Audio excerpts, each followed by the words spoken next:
My name, my age, my favorite color, my height, my sign, do I have a lover? What's my nationality? Assalamualaikum warahmatullahi wabarakatuh. Halo teman-teman semuanya. Perkenalkan, nama saya Lutfi Rayu Octavia, program studi manajemen semester 1, Fakultas Ekonomi dan Bisnis Universitas Islam Indragiri. Pada kesempatan kali ini, saya akan menyampaikan sebuah materi yang judul besarnya tentang ilmu ekonomi mikro dan ilmu ekonomi makro. Oke, baik teman-teman semuanya. Tanpa mempersingkat waktu, langsung saja kita masuk materi tentang ekonomi mikro dan ekonomi makro. Check it out, let's get about to go. Baiklah, di sini ada yang tahu tentang ilmu ekonomi, tentang apa itu ilmu ekonomi? Ya, ilmu ekonomi merupakan ilmu tentang bagaimana perilaku manusia dalam memilih dan menetapkan kemakmuran.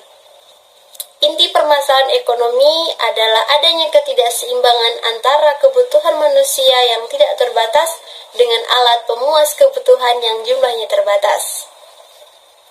Ilmu ekonomi terbagi menjadi dua bagian, yaitu disebut dengan ilmu ekonomi makro dan ilmu ekonomi mikro. Ilmu ekonomi mikro merupakan ilmu yang mempelajari tentang perilaku konsumen dalam perusahaan. Sedangkan ilmu ekonomi makro adalah ilmu ekonomi yang mempelajari tentang bagaimana perekonomian secara keseluruhan.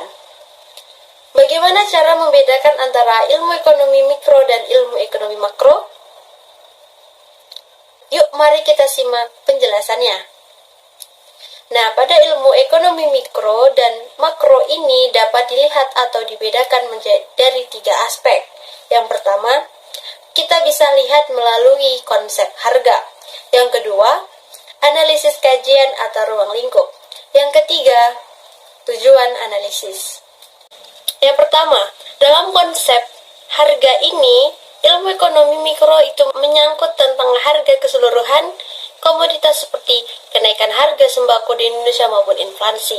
Sedangkan untuk ekonomi mikro itu sendiri menyangkut tentang harga sebuah komoditas itu sendiri, mulai harga telur, kemudian harga gula, beras, dan lain sebagainya.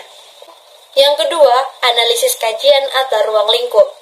Nah, pada ekonomi makro sendiri, ruang lingkupnya itu luas, seperti pengangguran, ekspor impor, investasi, dan pinjaman luar negeri. Sedangkan untuk ekonomi mikro itu sendiri ruang lingkupnya sempit, yang mana mencakup seperti teori harga, yang misalnya permintaan dan penawaran pasar. Kemudian ada teori produksi seperti biaya produksi dan laba perusahaan maksimum. Dan yang terakhir adalah teori distribusi itu menyangkut seperti pendapatan dan tingkatan upah. Yang ketiga, tujuan dari analisis.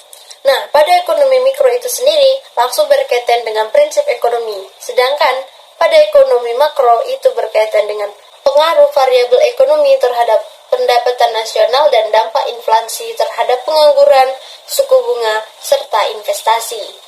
Selanjutnya, masalah yang dapat ditemui pada ekonomi makro dan ilmu ekonomi mikro, serta bagaimana cara mengatasinya. Yang pertama, ilmu ekonomi makro. Nah, masalahnya yang sering atau ditemui pada ilmu ekonomi mikro itu sendiri, seperti kebijakan pemerintah dalam membuat tempat usaha pengusaha kecil yang terdesak oleh pengusaha besar. 2. Penempatan harga maksimum terjadinya kerugian harga barang serta terjadi kelangkaan, dan terakhir adalah harga yang terlalu murah di saat para petani itu panen raya. Ketiga, sedangkan pada ekonomi makro itu sendiri beberapa masalah yang dapat ditemui seperti kemiskinan. Kemudian yang kedua adalah kekurangan modal, dan ketiga adalah pengangguran dan lainnya.